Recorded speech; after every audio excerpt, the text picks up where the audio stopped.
Hello everyone, in this video I'm going to show you how to ungroup objects in Google Slide. So if you want to ungroup objects in Google Slide, then that means you might have grouped a particular object together and you're looking for a way on how to ungroup it. Here you can get it done. The first thing you have to do is you have to highlight on the grouped objects. So once you highlight on the group object, just right click on it, then I will tap on ungroup.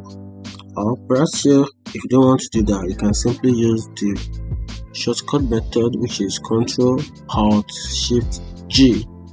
Once you combine these three keys together with G, then it will automatically itself. So I'm just going to tap on the option which is ungroup, and click out, then click on each and every object.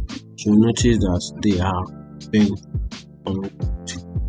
compared to the first one, because before you cannot easily pick a particular object like this because they are all being put together, but now they are all being on, and you can now move each of the image from when they have